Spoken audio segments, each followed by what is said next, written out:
Posso fazer pose? Pode. Tá bonito. Meus irmãos, boa noite. Depois de um longo período, nós estamos aqui de volta, agradecendo a Deus por esses momentos onde nós nos entregamos e pedimos proteção, luz, saúde para nós e para todos aqueles que nos acercam. E agradecendo sempre com o coração cheio de amor, por tudo quanto Jesus nos dá, por toda essa consciência que nos traz, para que possamos fazer a amizade, ver que o amor sempre constrói, e essa consciência que nosso anjo guardião sempre está ao nosso lado, nos dando.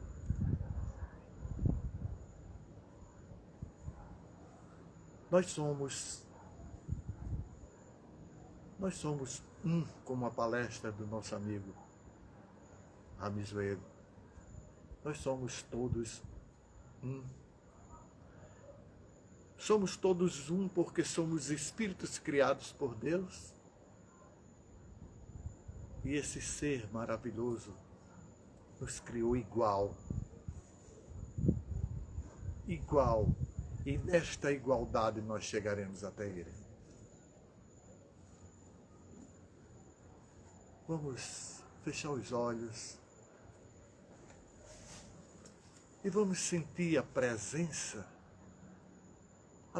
dos anjos, dos espíritos superiores ao nosso lado, nos curando e nos induzindo na prática do bem. Agradeço, meu Pai. Agradeço por este amor que eu sinto e por este amor que eu pretendo distribuir e compartilhar com todos.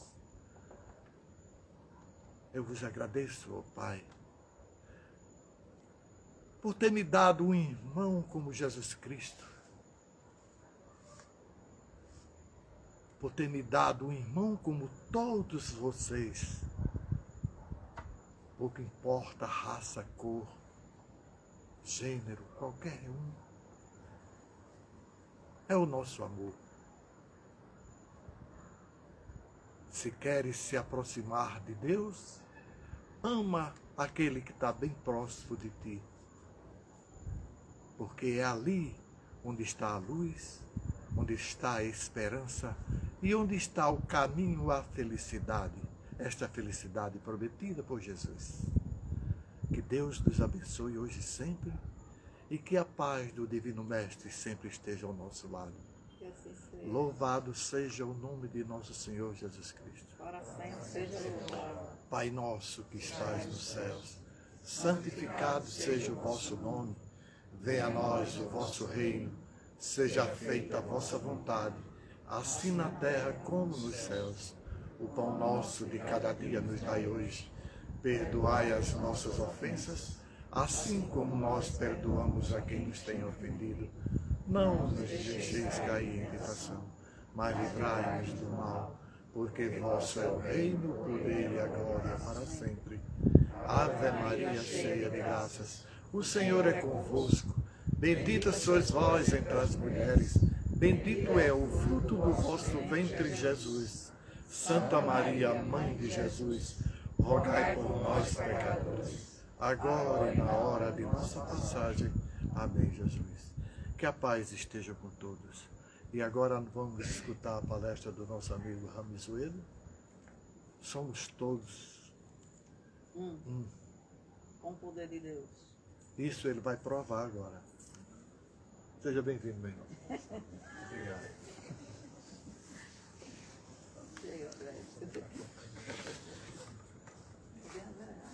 Boa noite a todos. Boa noite. Peço para que consiga ter clareza nas minhas palavras. o apoio dos nossos amigos. Que corra tudo bem hoje. Assim seja. Quando escolhemos o tema Todos Somos Um, imaginávamos que isso tinha muito relação com o momento em que nós, como humanidade, estamos vivendo. Embora do lado de fora não esteja sendo bem isso que esteja sendo praticado por muitas pessoas, o que se espera para um futuro por todos é que todos sejam considerados irmãos. E que em todos sendo considerados irmãos, nós consigamos admitir uma situação de vida melhor, em igualdade e melhores condições para todos. Um primeiro ponto que a gente fala hoje, já que a gente falou sobre igualdade, é sobre a questão exatamente da desigualdade. Temos hoje um cenário em que muitos acumulam e outros não. Temos hoje um cenário em que uma situação de saúde está sendo colocada e que isso está provocando reflexos nas vidas de muitas pessoas. Tem se destacado nesse ponto alguns focos de demonstração de caridade, da prática da caridade.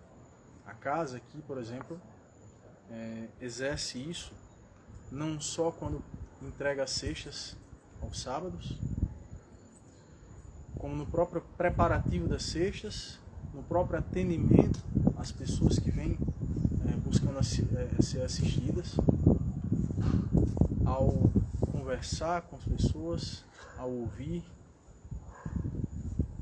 A prática da caridade, ela não se resume simplesmente a doar dinheiro, a doar alimentos, a doar algum bem material. Isso a gente já viu em algumas outras situações aqui. Vimos aquela frase célebre que diz assim: fora da caridade não há salvação. A caridade é o único caminho. Eu trago hoje uma reflexão que coloca a caridade não como o fim, mas como o início. Ela é apenas o início. Porque a proposta maior é de que sejamos irmãos. Quando a gente considera que somos irmãos, a caridade ela não pode se estender a médio e longo prazo. Pelo menos não deveria. Ouvimos dizer que todos somos filhos do mesmo Pai. Se somos filhos do mesmo Pai, deveríamos ter, pelo menos, as mesmas condições. A caridade, ela acontece de cima para baixo. Ou seja, existe alguém que tem e alguém que não tem.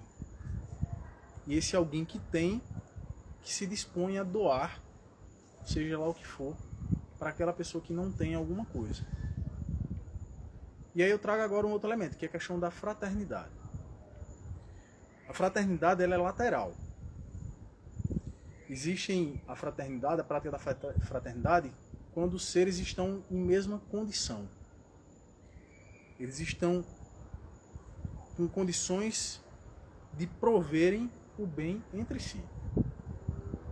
Então, assim, para a gente começar, para a gente chegar lá na fraternidade, já que a gente colocou a caridade como um ponto inicial, embora para muitos esse início nem está perto, a gente vem com a questão da prática dos estudos, os estudos do ponto de vista que elevam a condição espiritual das pessoas, elas permitem com que exista um senso de responsabilidade, um senso de participação e faça com que a gente dê o próximo passo, que é a caridade, e o terceiro passo, que seria então a fraternidade.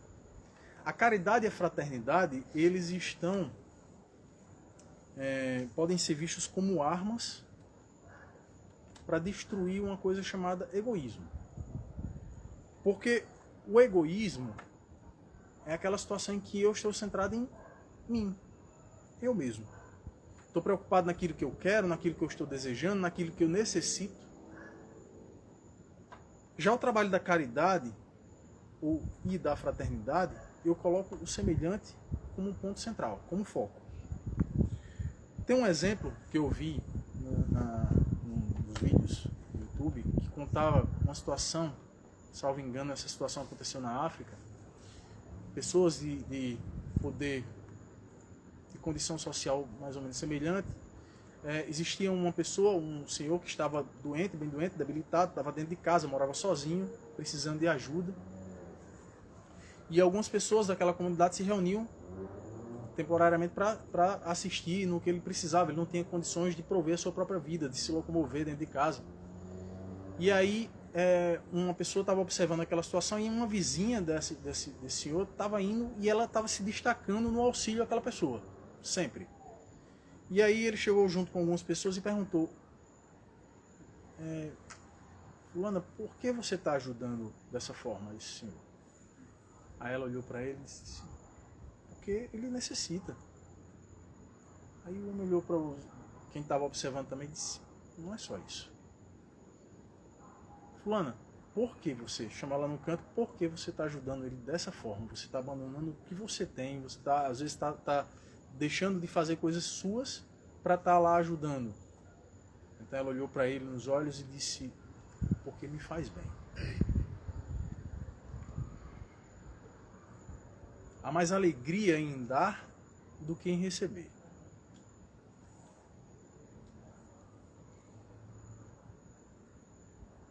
Existe uma inversão de valores hoje, exatamente de uma sociedade extremamente dependente dos outros, do que os outros pensam a seu respeito, dependentes de que alguém ajude, dependendo de que alguém lhe coloque numa condição X ou Y.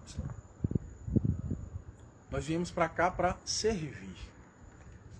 E o servir, ele é exatamente o instrumento que nós temos, um dos instrumentos que nós temos para evoluir, para aprender exatamente a caminhar entre a caridade e a fraternidade. Em termos práticos, a fraternidade ela é vista como um exemplo cultural, pelo menos, lá na África, no sul da África, em que existe a prática do Ubuntu, ou Ubuntu, dependendo da forma que pronuncia.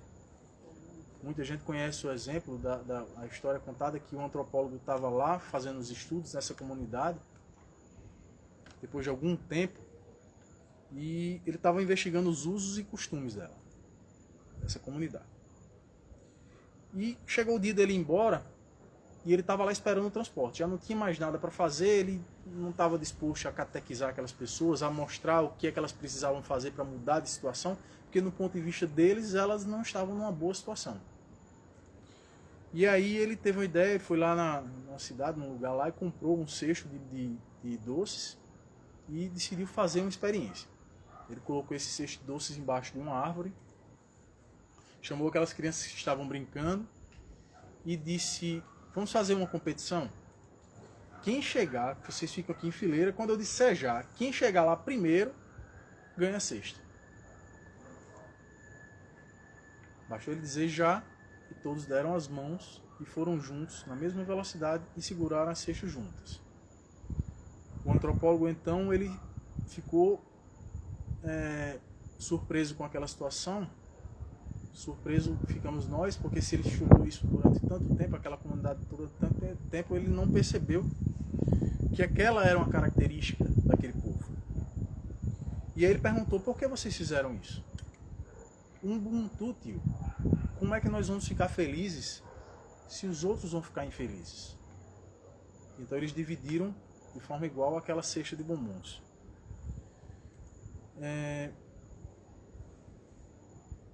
Provavelmente ele, de fato, não tinha aprendido nada até então. Aprendemos então com essa filosofia do Ubuntu que nós somos afetados quando o próximo é afetado. E que nós ficamos felizes quando o próximo fica feliz. É comum, e a gente às vezes não percebe, que quando a gente está dentro de casa, tá? A gente está dentro de um ciclo de relacionamento próximo que a gente tem, alguma pessoa se apresenta triste num determinado momento, num dia, aí triste no outro dia, e aí ninguém às vezes encosta para perguntar o que é que está acontecendo, o que é que você está precisando. E a gente não deixa a oportunidade de exatamente praticar o Ubuntu, porque a nossa filosofia é do individualismo. Infelizmente. Temos que caminhar muito para aprender o contrário. Aprender que estávamos errados até então. Teve um exemplo que eu vi também no vídeo, sobre essa prática do Ubuntu, que contou que uma determinada criança estava lá numa missão lá, como o pessoal estava fazendo uma missão, conhecendo lá aquela situação, vendo a realidade, e existia um grupo de pessoas, existia uma criança especificamente. Aquela criança puxou do bolso, quem fala no vídeo fala, puxou um babalu, um chiclete. E quando ele puxou o chiclete, na mesma hora se aproximou uma criança perto dele. Ele já vendo aquela situação toda, ele vai e diz, eu não posso ficar com esse chiclete, estou aprendendo aqui exatamente o contrário. Ele vai dar o chiclete. E na hora que na África se aproximou uma criança, se aproximam outras. Vieram 10. E aquela criança reparte o chiclete em 10 pedaços e dá um para cada um. Outro exemplo, existia um momento em que nesse grupo de pessoas existiam médicos. Estavam atendendo pessoas e uma das pessoas que eles estavam atendendo era uma criança que tinha contraído AIDS. Estava lá bem magra, bem sofrida, bem doente na rua. Então eles acolheram aquela criança, estavam colocando num carro, numa van para levar, provavelmente para fazer um atendimento. E uma das pessoas que estava junto com o pessoal puxou do bolso 5 pirulitos para tentar alegrar ele e entregou para ele. Ele abriu a janela e jogou pela janela os outros 4. E gritou alguma coisa no idioma deles e de repente juntou um monte de criança para pegar os pirulitos. Quando as daqui fariam isso? Quando o senso de humanidade comum ele chegar for alcançado de fato, quando nós nos enxergarmos como irmãos, não os de sangue, nós conseguiremos melhorar as nossas condições como seres que viemos para cá para aprender e para evoluir.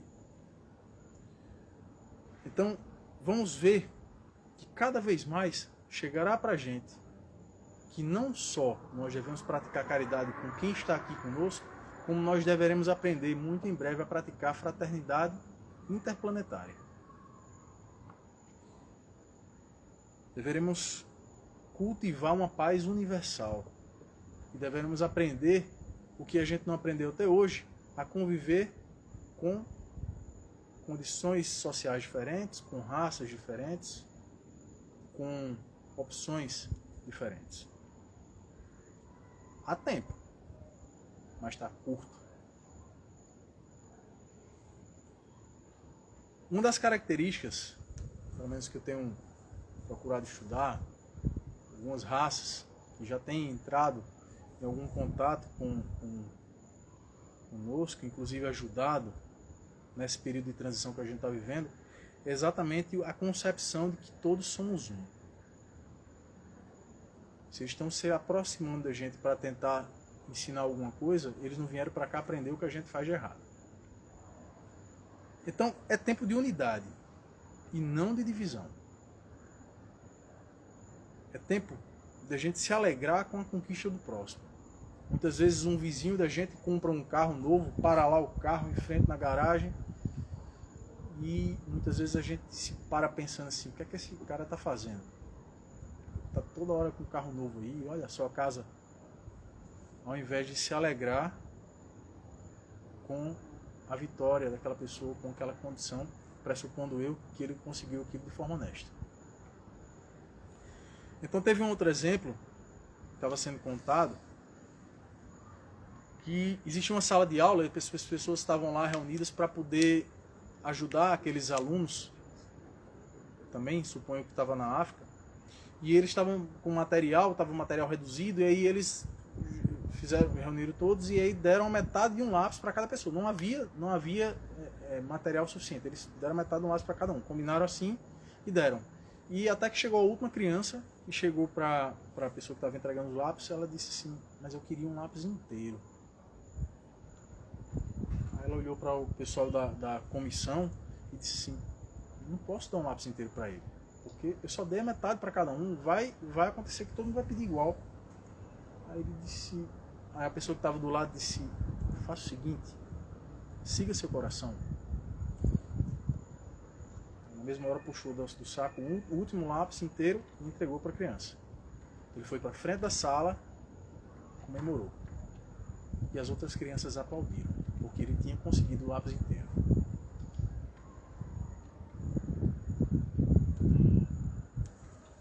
A nossa sociedade, pelo menos muitos de nós ensinamos, às vezes, nossos próprios filhos a serem individualistas. A buscar uma competição que muitas vezes gera a inveja. A gente precisa, sim, afastar esse espírito da inveja. Ainda nesse nosso plano, nessa nossa dimensão, a competição talvez faça parte. Em algum momento ela vai deixar de existir. Torço para que não demore. O que a gente precisa então para fazer mudar essa realidade? A gente precisa buscar a questão da autorresponsabilidade. A autorresponsabilidade em achar que eu não tenho que esperar que o próximo, meus vizinhos, meus colegas de trabalho, minha família, quem está dentro da minha casa, compreenda o que vem a ser fraternidade, que é um passo, eu diria, à frente da caridade. Eu não imagino alguém que pratica fraternidade que já não praticou caridade. Eu diria que é uma evolução. É como se fossem os escoteiros que tivessem uma insígnia da caridade e outra insígnia da fraternidade. Normalmente, quando se conquista, não se perde, a não ser que você faça besteira. Assumir a sua própria responsabilidade passa por não se vitimizar. Não achar que aquela situação que está acontecendo está fazendo você sofrer para que você sofra, simplesmente. Nós conhecemos que existem questões kármicas, que existem questões da lei de ação e reação. Existe o livre-arbítrio dos outros. Muitas das coisas fogem do nosso controle.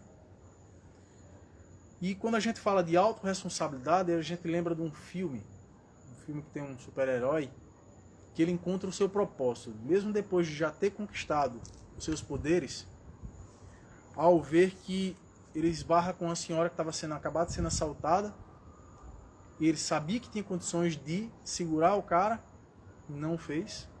O cidadão correu, virou a esquina, e lá na frente ele escuta um disparo de arma de fogo, e as pessoas correndo para perto. Ele chega junto, e quem está lá no meio? O tio dele. O remorso daquela situação fez com que surgisse a raiz, o propósito daquele personagem. Precisamos de remorso para poder a gente acordar, para a gente assumir a nossa responsabilidade? Eu espero que não. E para assumir a responsabilidade, qual é o caminho? Se você não tem consciência, você não vai chegar lá. Se você não adquire, se você não expande sua consciência, você não vai chegar lá. Despertar primeiro. E o que é que significa elevar a nossa consciência? Nós todos estamos sendo chamados a um serviço superior. Às vezes estamos surdos, cegos, embora falemos.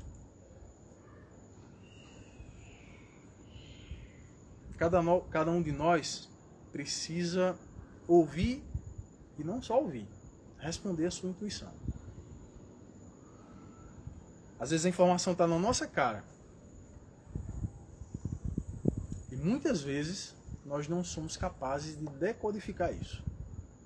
Decodificar aquela história da comunicação, que o emissor emite uma informação para o receptor e aí se ele não conseguir decodificar, aquela mensagem não chega. Qual é o nosso papel aqui como receptor para fazer com que isso aconteça? Pessoas em todo o mundo estão despertando e começam a lembrar, aquelas que despertam, que possuem um propósito a cumprir. Dedicamos muito tempo no passado para mudar as condições físicas do mundo, em vez de elevar a nossa própria consciência. Só que as condições físicas do mundo, elas são apenas um reflexo da nossa consciência.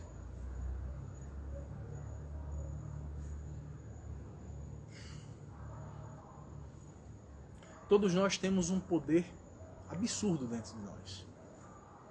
Lá no passado, por alguma razão, desativaram algumas fitas de DNA da gente e a gente não consegue chegar lá. Talvez isso contribua para que a gente não consiga decodificar muitas dessas coisas. Tem um filme que uma moça ela cai numa situação e o pessoal vai junto com ela, pega um grupo aí, faz junto com ela, abre a barriga dela, coloca uma bolsa com uma droga, para que ela sirva de mula, para ser levada num avião e chegar no outro país. Uma droga muito cara, porque aquela bolsa única ali é suficiente para poder dar muito dinheiro. E logo depois que ela abrem a barriga dela, ela ainda está cirurgiada ainda, com meio saindo sangue ainda, acontece um evento lá, uma situação que o cara chuta a barriga dela e aquela droga começa a vazar dentro do corpo dela. E no decorrer do filme, meu objetivo aqui não é dar spoiler, ela começa a acessar várias camadas a sua consciência. E na medida que ela vai evoluindo para... Lá no filme eles dizem, tem um cientista que ele vai falando que normalmente o ser humano ele consegue lidar com 10%. Eu já vi falarem que eram 3%, mas no filme fala que é 10%. Então ela começa a acessar 20%, 30%, 40%. E as coisas do filme, os fatos do filme vão acontecendo na medida que isso vai acontecendo. Não estou sugerindo que ninguém use droga, não. Mas existem situações que estão acontecendo já, que nós estamos recebendo alguns impulsos que vêm de fora para cá, que estão fazendo com que algumas dessas fitas e algumas pessoas que estão mais predispostas já comecem a ser acessadas. Para que a gente consiga se libertar então dessa situação, a gente precisa fugir das ilusões, das falsas verdades. A gente precisa questionar mais. Sugiro então que vocês pesquisem no Google, no YouTube, assuntos relacionados à expansão da consciência. Tem muito material. Para se ter ideia de quanto estamos dorminhocos e do quanto a gente precisa acordar, eu vou pedir permissão para ler uma versão sobre essa alegoria, sobre a alegoria da caverna. Imagine comigo uma caverna subterrânea, com uma descida íngreme. Em um determinado local lá embaixo existe uma fogueira. Mais ao fundo tem um muro alto e atrás desse muro vários homens acorrentados, olhando para uma parede lisa com uma tela de cinema. Essa caverna é muito profunda e escura. Essa fogueira e o muro entre a fogueira e o muro passam pessoas carregando objetos e conversando entre si. As sombras desses objetos são projetadas na parede e a voz deles, com o efeito do eco, também chega lá. Os homens estão acorrentados numa posição que não os permite olhar para trás. Eles estão acorrentados assim desde uma tenra infância. Eles nem se lembram de nenhuma situação anterior a essa. Tudo para eles consiste nessas sombras. Detalhe, esse cenário não é natural. Alguém os colocou ali. Alguém montou esse esquema todo. E esse alguém, aqui nessa história, serão chamados dos amos da caverna. Eles montaram esse esquema para levar alguma vantagem com a prisão desses homens. E assim eles fazem de tudo para que eles não se libertem. Fazem com que eles se sintam livres. Eles estimulam os prisioneiros a aumentar o tom de voz, a trocar ideias, até mesmo entre eles escolher um líder. eles votam e se consideram livres, pois podem se expressar, falam o que quiser, têm escolha. Nos bastidores, os amos da caverna morrem de rir e se divertem com esses prisioneiros. Afinal, uma liberdade pré-condicionada à escravidão e ao erro. Uma mentira, uma total ilusão. E esses caras estão sempre lançando sombras novas, para manter a distração e a ilusão, a fim de evitar que esses homens se libertem. Mas a criatividade desses amos é limitada. Eles são ardilosos, mas não são muito espertos. Sempre tentam diversificar as sombras para dar a impressão de que há sempre algo novo que esses prisioneiros ainda não viram. Sempre geram uma nova onda, uma nova moda de sombras, mas uma hora essas sombras irão se repetir, tipo um carrossel. Não tem jeito. Seria esse um exemplo de falha na Matrix? A saída atrás da fogueira é um caminho muito difícil e escuro, até a chegada na entrada da caverna. Eis que então, em algum momento, algo dentro de um desses prisioneiros começa a questioná-lo. É o mistério da condição humana. Chega um momento em que, sabe-se lá por quê, algo dentro dele começa a dizer que a vida não pode ser só isso. Que tem que haver algo mais. Os demais começam a chamá-lo de louco, de desajustado, que ele tem tudo para ser feliz ali, e ele começa a imaginar que pode realmente estar errado. Afinal, existe um espetáculo maravilhoso de sombras na frente dele. Todos à sua volta o ajudando a ver essas sombras, e ele deve estar mesmo com problemas. Só pode. Então esse homem pensa, se todos pensam assim, o errado realmente deve ser eu. Mas porque ele queira, por mais que ele queira continuar sendo feliz com aquelas sombras, ele não encontra mais sentido nisso. Existem coisas dentro de nós que vão muito além da razão. Um cientista já dizia que uma mente que se abre a uma nova ideia jamais retorna ao seu estado original. Mas esse prisioneiro continua inquieto. E fica se remexendo naquele lugar, e em um determinado momento ele percebe que está livre das correntes. Nada mais o segura ali. Perceber que estar livre das correntes e olhar para trás, dá para imaginar o impacto psicológico de uma coisa dessas? Ver que tudo que sempre teve como realidade era sombra, as realidades ficaram lá para trás. Tudo, uma grande mentira, uma vida inteira. Dá para imaginar o susto disso? Então esse homem olha lá para cima, visualiza a saída, de onde vem uma luz bem ao longe, pequenina, mas muito forte. Muito mais forte que aquela da fogueira. Aí ele pensa, se aquela luz da fogueirinha provocou aquilo tudo, imagina aquela lá de cima. Aquela lá de cima é que deve ter a verdade. Agora que comecei, eu vou adiante, não desisto mais até chegar lá. Então ele começa uma subida muito íngreme. Ele passou a vida inteira sentado, sem se mexer direito. Não tem muita força nos músculos, mas segue em frente. Vai subindo, escorrega, cai, vai de novo, mas nunca perde a vista da luz, que é sempre a metáfora, o símbolo da sabedoria. Depois de muito sacrifício, ele chega lá fora e vê uma luz muito forte, de cegar qualquer um que tenha passado tanto tempo em meio a uma escuridão de uma caverna. Ele fica realmente cego e pensa, por que eu fui inventar de sair de lá? Pronto. Agora eu fiquei cego, não vejo mais nada. Então ele vai se acostumando com aquela claridade, e aí ele passa a visualizar um mundo lindo, maravilhoso, uma floresta à sua frente. Um local fantástico. Ele se libertou graças ao seu único e exclusivo mérito próprio. Pronto. Agora ele tem tudo o que precisava para ser feliz ali para frente. Mas ele é um homem. Ele não pode ser feliz sabendo que a humanidade está presa, amarrada num verdadeiro buraco, úmido, frio, de frente para uma parede, dentro de uma caverna escura, e ali ele feliz da vida, curtindo essa felicidade sozinho. Ele não pode usufruir dessa felicidade sabendo que toda a humanidade sofre e ele não faz nada. Ele é um homem e a virtude fundamental do ser humano é a fraternidade. Todo mundo lá dentro, iludido, enganado, como eu posso ficar feliz? E ele resolve voltar. Imagine só a situação. Abrir mão de toda aquela conquista para tentar voltar e tirar os demais lá de dentro. Mas ele faz isso por uma única razão. Compaixão. Ele não tem nenhum interesse em retornar para lá, para dentro daquela caverna. Ele já se ferrou, evoluiu, saiu literalmente do buraco. Está muito acima daquela situação. mas ele vai voltar por compaixão.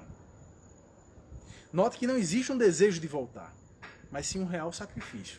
Abrir mão de tudo para conduzir a humanidade. Pois ele sabe que se não for, a humanidade irá continuar iludida, sendo iludida e explorada por alguém. Então ele volta. Mas lembre-se que sair dali foi muito difícil. Uma saída muito apertada, muito esforço naquela saída muito escura.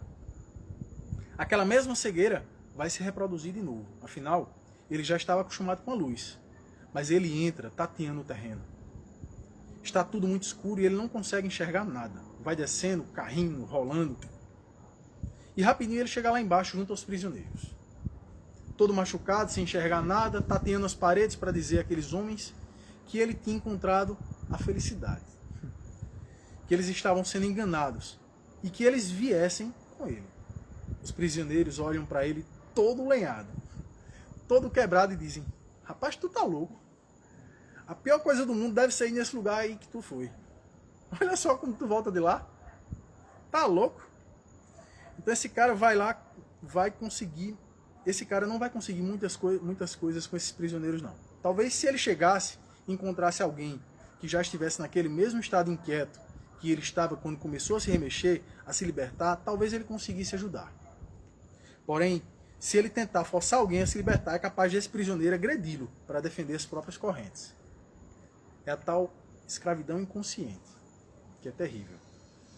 Porque se o indivíduo sabe que ele é escravo, já é horrível. Mas se ele já sabe que é escravo e ele não vai descansar até deixar de ser. Porque ninguém é escravo voluntariamente. Na primeira bobeira daquele que está o escravizando, ele vai aproveitar para fugir. Porque ele está consciente que é escravo. Mas aqueles que são escravos e não sabem, esse defende as próprias correntes e ainda por cima agride aquele que está a libertá-los. Esse é o pior tipo de escravidão. É a chamada escravidão inconsciente. Se uma pessoa não está nem desconfiada que o esquema da caverna é uma ilusão, tu pode colocar qualquer ser na frente dela para falar isso para ela e explicar que ela não vai ouvir. O despertar é um clique interno. Não tem como forçar de fora. Um ser para estar curtindo o espetáculo, está entretido, iludido, e tu tenta despertar na marra, na força, ele é capaz de te agredir, te perseguir e te destruir, se necessário for. E nesse clique interno, esse esgotamento da mera sobrevivência como sentido da vida é algo que ninguém pode te dar. Só tu pode conquistar. Só vocês podem conquistar. É algo tão precioso que quem tem não dá o devido valor. É a verdadeira joia que ninguém pode te dar. Porque nasce de dentro para fora. O despertar da consciência significa tu estar ciente. Com uma visão sistêmica. Uma visão ampla sobre tudo o que acontece ao seu redor. De como as coisas funcionam de fato. E assim termina a historinha do chamado mito da caverna. Por alguma razão a gente vê que ela tenha uma relação com o que a gente estava falando antes. A questão da caridade, com a questão da fraternidade, com a necessidade da gente assumir a nossa responsabilidade de sair dali daquele buraco, com o despertar e com o senso fraterno de achar que se eu cheguei lá, eu não posso deixar que os outros fiquem lá embaixo, no buraco, curtindo a ilusão, curtindo o escuro. Devemos trazer todos para a luz. Nesse momento em que estamos vivendo, a gente lembra que se o Espiritismo ele foi a terceira revelação, a primeira estava lá nas tábuas, a segunda com a Boa Nova, o Evangelho ele levou 11 anos para que as 5 obras básicas ficassem prontas, entre a primeira e a última. O Espiritismo. Me arrisco a dizer que nós estamos agora no curso de uma 4ª revelação. Se o Espiritismo levou 11, o que está acontecendo agora já está dentro do que vai ser, dentro do final desse ciclo que a gente está, considerada como uma 4ª revelação. E ela está sendo conduzida por uma pluralidade de atores, inclusive com a participação de alguns amigos e irmãos de outros planetas. E dessa vez, juntando-se aos médiums que recebem as informações dos amigos espíritos, existem outros que, assim como Kardec, também não vieram com a mediunidade ostensiva, vieram com o dom da intuição, talvez eles também estejam, são estudiosos, são pesquisadores que estão indo atrás, estão forçando e recebendo o caminho das pedras para encontrar, de fato, a verdadeira origem da humanidade. Quem tem olhos de ver e ouvidos de ouvir, que os use. Fiquem atentos. Percebam que até agora eu não citei nenhuma fonte, eu não citei o nome de nenhum personagem. Isso foi proposital. Esse conhecimento está dentro de nós. E eu imagino que não tenha soado de forma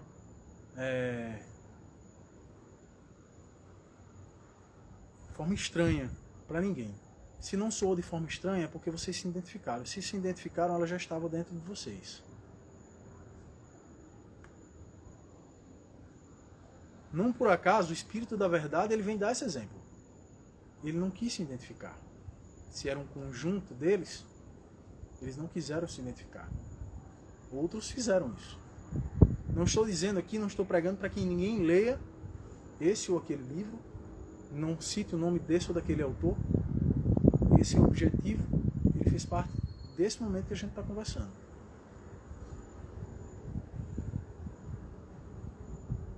Mas eu trago a reflexão exatamente para que a gente fuja da armadilha do ego.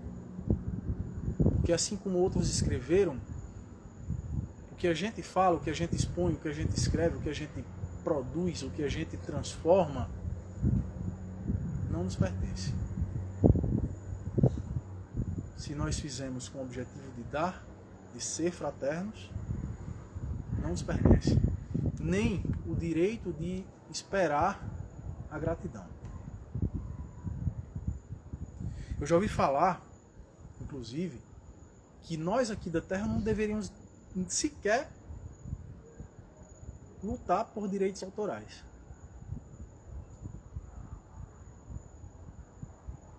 Por que será?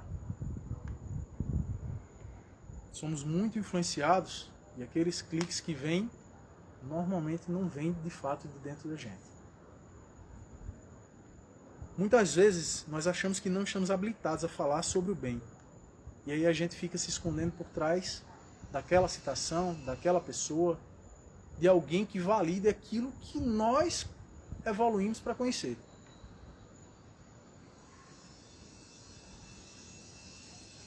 Volta àquela história de nos considerarmos capazes para poder a gente conseguir assumir uma responsabilidade.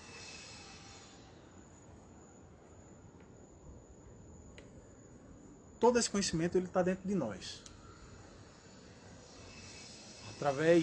E foi sendo armazenado e conquistado através de muitas vivências. E ele vem sendo registrado e está aqui à nossa disposição, embora nós não consigamos acessar no nosso DNA. Lembre das fitas que estão desativadas. Após a transição que está por vir, é capaz de a gente conseguir acessar. Quem ficar aqui para isso. Para dar continuidade. Se nós trazemos em muitas vivências passadas, eu trago outra reflexão. Se em média, segundo nosso irmão ali fala, que são 300 anos a cada reencarnação, de 2000 anos para cá, se são 6, e nós vivemos 300, sei lá quantas, olha quanto tempo a gente já traz de bagagem. E antes da sexta, eu precisava citar esses escritos de agora para poder eu usar aquilo, ou eu já vinha conquistando antes? Se aquelas vivências anteriores foram inúteis, a ponto de desprezar, por que eu precisei passar por elas?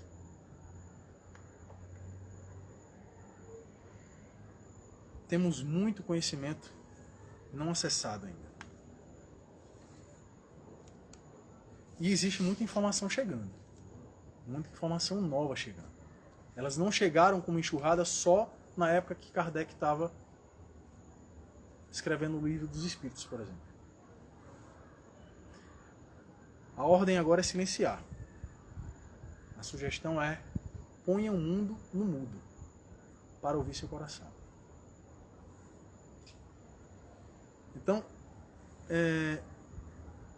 assim como eu fiz nas situações anteriores, eu vou pedir permissão para também ler outro texto agora, e já advirto que eu vou deixar os links, eu vou pedir para a gente colocar os links lá na descrição do vídeo, vamos ver se a gente consegue, para quem quiser acessar. Porque o meu objetivo não é omitir a autoria, não é omitir isso não. O meu objetivo aqui é mostrar que a gente consegue se identificar com o conteúdo independente de quem esteja falando. E o texto começa assim: estamos finalizando um longo tempo de aprendizado nessa escola terrana. Já dito aqui antes, uma das mais duras escolas do universo, de todo o universo. Comparando o número extraordinário de espíritos existentes em todos os quadrantes desse universo, apenas uma pequena parcela deles se encorajaram a passar pelas experiências na dualidade, submetidos ao véu do esquecimento. Você é um desses corajosos espíritos que disse sim para obter uma vaga nessa escola de almas. Não importa se foi ainda antes de chegar nessa casa planetária. Muitos já haviam estado em outras escolas, como Capela, por exemplo, reprovados nas escolas que antecederam a Terra. Aqui aportaram a fim de concluir o aprendizado. Outros podem ser almas que iniciaram aqui a sua caminhada no mundo de expiações e provas, mas não importa a maneira e nem a razão de como chegaram. O que importa é o aprendizado que tal oportunidade oferece. O que importa é poder concluir tudo isso agora. O momento em que a Terra faz a sua transição para deixar de ser um mundo de provas e expiações, passando para um mundo de regeneração. E você está aqui. Eu vejo você. E todos nós nos vemos agora. Eu vejo você onde quer que estejas. Vejo quando estou acordado e também quando estou dormindo, num sono merecido, após cada dia de árduo trabalho. Eu vejo você o tempo todo. Vejo a sua longa caminhada, pois nos encontramos tantas vezes e em muitos lugares. Eu vejo cada batalha que você esteve. Vejo as tuas quedas, mas também vejo as tuas grandes vitórias. Em muitas delas eu estava ao seu lado, quando te dei a mão para te erguer novamente e te encorajar a continuar.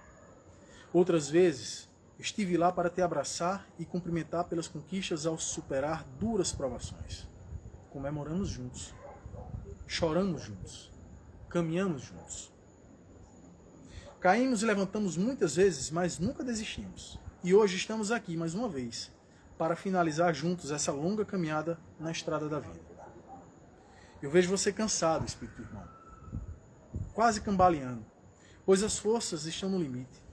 Mas vejo também o delineado de um sorriso se esboçando nos lábios, marcados pelo sofrimento e pelas dificuldades enfrentadas. Vejo as marcas no seu rosto, deixadas pelo sol escaldante e pelo frio dos fortes invernos passados. Vejo os olhos fundos num esforço para vislumbrar o que ainda está pela frente. Vejo a tua coluna curvada pelo peso da bagagem trazida. Vejo as tuas roupas puídas pela poeira da estrada. Vejo teus sapatos rotos de tanto pisar nas pedras encontradas. Vejo a tua fronte enrugada pelas preocupações e dificuldades enfrentadas. E vejo também teus cabelos grisalhos, como prova do tempo rude que pareceu não ter fim. Passaram-se muitos milênios, talvez centenas de anos, numa experiência difícil de expiações e provas. E muitos se questionam mesmo nessa reta final o porquê dessa experiência única, em que uma alma fragmentada deseja experimentar. Se tua versão mais elevada já possui um conhecimento incalculável, qual a razão de todos esses esforços numa escola de terceira dimensão? Logo mais você saberá. Saberá que a criação divina jamais cessa. Saberá que você também é uma fração do Criador, por isso também um co-criador. A evolução dos mundos depende também de você. Toda a experiência viva pela qual passaste aqui nessa escola terrana lhe será útil mais adiante, quando na condição de mestre ascenso também poderá estar ajudando outras humanidades em diferentes orbes. Faço um parêntese, quem assistiu Star Trek vivenciou isso. Que irão passar pela mesma situação que a Terra passa hoje. Lá você fará o trabalho como um amparador angelical da mesma forma que os teus guias o fazem aqui na Terra. Eu vejo você agora. Eu vejo você chegando finalmente no ponto zero, onde tudo começou. A volta ao redor da galáxia foi concluída. A espiral adentra agora uma oitava e uma nova Terra surge muito mais iluminada. A Terra venceu a longa e tenebrosa noite escura. A luz venceu as trevas. Você venceu. Eu vejo você sendo condecorado pela sua bravura, persistência e obstinação. Eu vejo você sendo consolado pelos teus irmãos galácticos, a tua verdadeira família de alma. E vejo você sendo integrado novamente à tua versão de alma mais elevada. Eu vejo você radiante, sendo acolhido pelo teu eu superior. Você venceu. Faço uma pausa aqui para mostrar que existem alguns conceitos que são um pouco diferentes do que nós conhecemos hoje do Espiritismo. Mas eu trouxe o desafio para a gente questionar. Eu trouxe o desafio para que a gente abra a mente. Eu mostrei que existem informações chegando. E eu proponho que estejamos abertos a elas. Ou, do contrário, vocês estão dizendo que Kardec não deveria ter se levantado da cadeira quando ele escreveu o que ele escreveu. Eu vejo você, mas também eu sinto você. Sinto todas as dores resultantes das duras provas ao longo da caminhada. Sinto os teus medos que tanto te perseguiram por tantos tempos. O medo das pestes, o medo da inclemência do clima, o medo das guerras, o medo do inimigo, o medo do desconhecido, o medo da fome e até medo de sentir medo. Eu sinto todos os traumas que fizeram parte da tua vida. Eu sinto essa tristeza que aperta o teu peito. Eu sinto a tua ansiedade incontrolável, pois ela mostra que você deseja que tudo acabe o mais breve possível. Eu sinto a tua raiva remanescente das injustiças sofridas. Eu sinto todo o teu sentir, pois eu sempre estive lá. Também passei pelos mesmos obstáculos, pois a estrada é a mesma para todos. Em algum momento estivemos juntos, e em outros muito adiante ou mais atrás, mas vivemos e aprendemos as mesmas lições, pois a escola é a mesma para todos. Mas eu sinto também a tua alegria e a tua satisfação de ter vencido. Eu sinto cada momento seu. Sinto quando está por desistir, pois as pernas já não suportam mais o peso e o cansaço pelo esforço dedicado nesta jornada.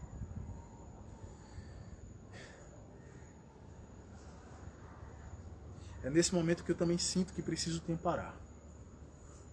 Mesmo que você não saiba, mas eu estou aqui do teu lado. Quando sinto que te faltam as energias, te envio um pouco das minhas energias para que possa dar os passos finais, pois a linha de chegada está cada vez mais próxima. Eu sinto tudo o que você sente, e isso é bom, pois se eu sinto, eu posso curar em mim a mesma dor que sentes. Uma vez curada em mim, a cura se estende também a você. Curado em nós dois, curamos o coletivo. Como são fantásticas as leis divinas. As leis o quê? Divinas. O momento não é mais de dor, mas de júbilo. É um tempo de darmos as mãos, de comemorarmos juntos. Pois se estamos aqui, é porque vencemos todas as batalhas da vida e pela vida. Agora todos podem ver o outro. Todos podem sentir o outro. Eu vejo você. Eu sinto você. Porque você é eu e eu sou você. Somos um. Com a fonte que tudo cria. Profundo, viu? Muito obrigado a todos. Era essa a mensagem que eu queria trazer hoje.